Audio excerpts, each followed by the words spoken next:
Почитувани граѓани, почитувани представници на медиумите, постигнатиот напредок во реформите е признаен и соодветно вреднуван од страна на Европската комисија. Добивме најпозитивен извештај и безусловна препорака за почеток на преговорите со Европската унија. Како што е наведено во извештајот, во областа на заштита на основните човекови права и слободи, направен е добар прогрес и констатирано е дека е зголемена заштитата одговор на омраза и дискриминација. Правната рамка е подобрена со усвојување на измените во кривичниот законник, како и со усвојувањето на Законот за спречување и заштита од дискриминација и усвојувањето на Националниот акционен план за имплементација на Истанбулската конвенција. За секое демократско општество, правата на граѓаните, почитувањето и негувањето на различностите се исклучително важни.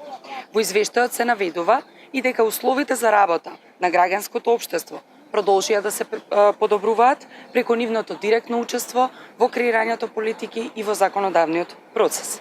Граѓанскиот сектор е многу важен фактор кој учествува во процесите за подобрување на животот на граѓаните, функционалноста на институциите, но и во креирањето на квалитетни политики.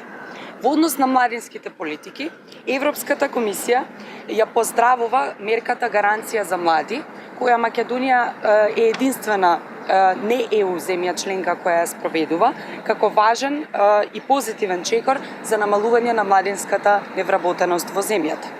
Имено преку оваа мерка, која минатата година беше во пилот фаза во неколку општини, се вработија 1839 млади лица.